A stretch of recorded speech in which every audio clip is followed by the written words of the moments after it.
So as we come out of lockdown, ladies and gentlemen, it's really, really nice to sit in a park and actually soak in the vitamin D and actually interact with people, because as you know, the in conversations we've had before has been over Zoom, and you know, Zoom's great, but there comes a time where you can actually feel zoomed out.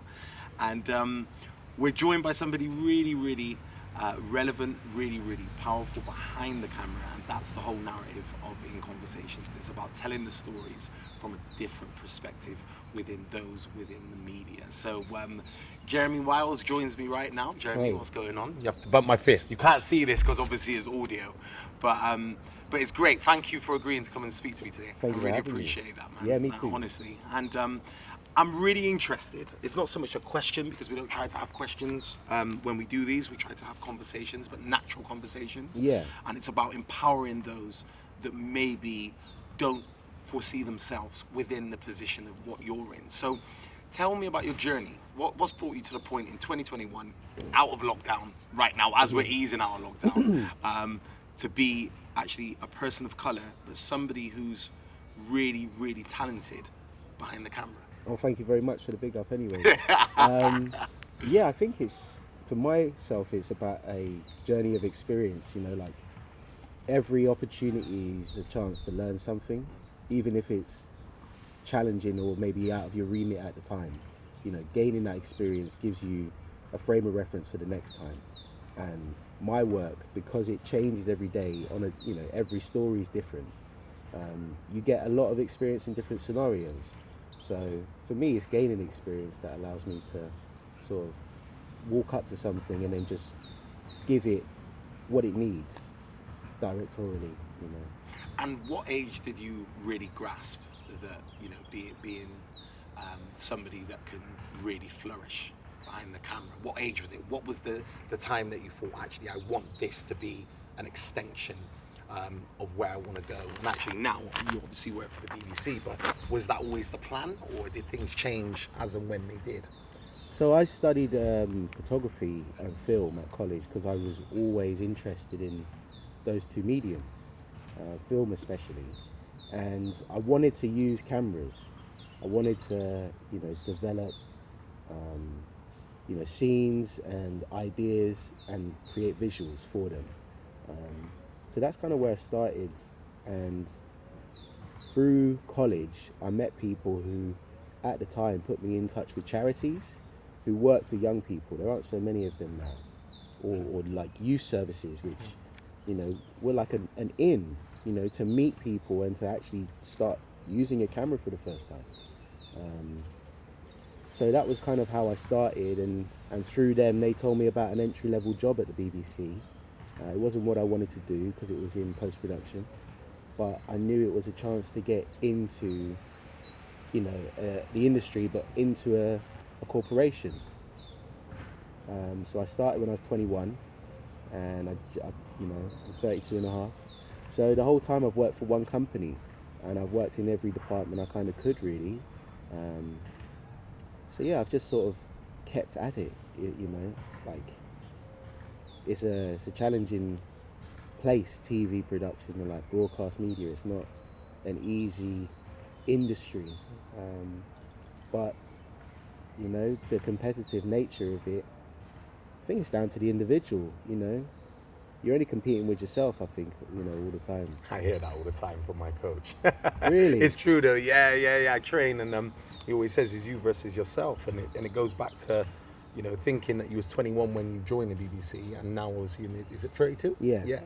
11 years. Have you seen much change within yourself, but actually the way that it's, you know, the BBC's run in terms of, you know, including talent and including people to really upskill them within their chosen profession? Yeah, I think for me, I've seen changes in myself because experience, you know, and working a salaried job allows you to change your lifestyle and progress in life, you know, and that's what it's certainly helped me do, you know, dedicating myself to work and working consistently is, you know, it's definitely helped that, and it's changed me. You know, experiences do change you. You know, I've had situations which You know, it made me want to, you know, I think about quitting my job right there on the spot because I'm like, this is intense. You know, this is really stressful. It's putting me in some sort of danger, as it were, that I wasn't expecting, you know. But having the fortitude to just like come down from a situation, you know, and then just analyze, learn from it, and just pick up the camera the next day as well, you know. That's nice. And I can imagine that, you know, once you're on this journey and you're beginning to become more stronger in where you want to go and what you want to do, where's the end goal for you, Jay? Where do you want to end up? Like, what's the number one thing, if you have one, that you would like to be doing? Yeah. I mean, as a person, you know, I like to think that I supplicate myself to God's will. So wherever He wants to take me. That's nice. That's the truth. Yeah. But, you know, in my imagination, it would be nice to be, I think, a creative director to sort of influence in a positive way. I don't know if that's a brand or whether that's more creative directing, like a scheme or an idea of getting young people into things. Because, you know, luckily there was something for me at the time, but, you know, this is not forever either, but, you know, just something in my mind right now, you know, there was paths that I could get into where I'm at now. And I don't know if there's so much of that, and I would love to be able to help influence and to say to the next person who wants to do camera work and wants to direct that is, you know, there's definitely possibility of you doing it, you know, if you keep on. But yeah, I don't know, overall, who knows, man? Directing films would be cool. There's a lot of responsibility though. I realise that. You know, it's not just great ideas and you're working with talent. You know, there's so many layers of responsibility. You know, I'm kind of happy just picking up a camera, doing sound, and, you know, handing over the tape at the end of the day. There's something nice about that as well. So That's nice. And is there anything that you're doing outside of the work with the BBC that's independent? You touched on then young people. There's a real emphasis there and clarity in terms of really, really helping them in the direction of potentially being behind the camera. But is there anything in particular that you want to work on or are working on currently at the moment? Lockdown's been a funny one. Because we haven't been able to see anyone, it's kind of hard to sort of start anything really. That's not necessary, as it were. So I haven't developed anything myself recently. But I love making music videos because I love music and I love imagining visuals and then creating them, or like proposing an idea to an artist and then working together to make something. So I did that last year. Did a few music videos, but nothing right now. And who knows? You know, it's quite nice with my job. I feel like I get enough of my creative energy out on a daily basis because, you know, no situation's the same. So you do have to sort of be a bit, use your intuition to decide how something should go. And that for me kind of, it's enough, you know, like where I don't feel like there's maybe more artistic expression I need to do. And also having kit. I've only got my own personal cameras. Like, it's good, but it's, you know, it's nothing special. And these days, I mean, what you can create on some cameras is just amazing. It's crazy. Yeah. But yeah. I remember seeing you in the newsroom going back a couple of years ago. I think it was when I was making the Ken Loach film with Maggie. And I remember the first time I seen you, obviously I hadn't seen you for ages up until that point. Yeah. And I just felt a real sense of pride Wow. when I saw you, because I just thought, you know what? You know, this place, at times, I don't see myself within this entity. But when I saw you, I was so proud that you was there and doing something that, you know, we dreamed of being and working for the BBC or working in media like back in the day. And like now, I just think that, you know, it's just such a great place to be for you. Thank you. And I think that you're really going to exercise that and you're going to go to new heights. And actually, because you've said you've got that keen interest in young people, that's really going to shine through. And actually, in closing, what I want to say to you is there anything that you want to say from the heart regarding young people that may want to get into production or may want to get into camera work. Maybe they've just picked up a camera at the moment and they're doing, you know, I don't know, say for instance some ends videos of their friends doing some drill rap, or they're doing alternative music, or they're just making any small documentaries, but they want to get to that level where they're recognized and making really thought out decisions.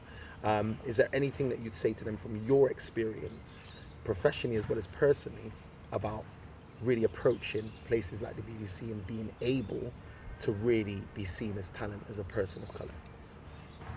Wow, there's lots to chew over. I think for anyone who's looking at a place like the BBC or a company like the BBC and thinking about, you know, can I get in? How will I do it? It's difficult to say these days. I've been talking to colleagues about this actually recently, about like what avenues and what ways can people actually get into that building, or, you know, into any BBC building anywhere, you know, who's watching this. Hard to say about that specifically, but I will say, you know, developing your experience, and, you know, anybody who's making what they would consider to be a small video at the time, you know, just make it.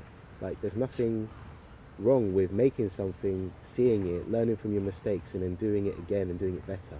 You know, there's nothing worse than like holding on to something and never letting it go anywhere because you're fearful of it being received badly. You know, you've got to let stuff out to learn from your mistakes, and that's what, you know, luckily I feel is an ethos for me, to just try it. You know, if it's not great, okay, your ambition is still there.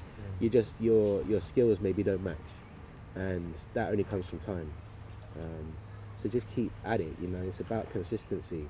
It really is about just accumulative amounts of work. I don't know how many pieces I've shot over the last few years, maybe a few hundred short form films from these. But each one I've gained a little bit of experience from. Maybe made a mistake here and there. It's okay. You know, what's good is to do it, get it out there, learn from it, and make the next thing. And what, in terms of what you've done, what's the biggest project that people may know of in terms of being perpetual and being out there on terrestrial television? Yeah. What's the biggest thing you've done, and actually what have you got coming up? So in 2015, I came up with an idea to follow a boxer from South Wales called Lee Selby, and he was fighting for his first opportunity for a world title bout. So it was following him over the course of a year, where he managed to win his eliminator fight. So he had the chance to fight for the world title, and then he fought and he won. So it's a great story to be able to capture, you know, someone's success in in film. And original idea for me, I didn't produce it because I didn't have the experience at the time, but I was credited as DV director, which is great. So that's kind of the biggest thing I've done, really. It's for BBC Three. You can probably find it online. I'm going to. It's a good watch, you know. It's a good hour. So that 1 hour documentary, and, you know, I learned so much from that. Even in 2021, I'm still thinking of situations that I was in back in 2015 and what I can learn from them, and, you know, analysing, because I need to know where I'm going by the things I've done in the past. In terms of what's coming up, I don't know really. I think people are starting to approach me about music videos. Is that independent, or is that a part? Independent, yeah, okay. And it's always been something I've wanted to do personally, right from, you know, for forever, because I love music and I love interpretation visually. So yeah, I think watch this space in terms of, but, you know, the world's only just opening up. Absolutely. Like, it's you can only just meet people in the park for a chat now. So as we're doing now. Yeah. And you know what? The weather's just lovely, and that's my favourite dog over there. As well. I love them. I think that's a cockapoo. I love them. I want to get one for Christmas, definitely.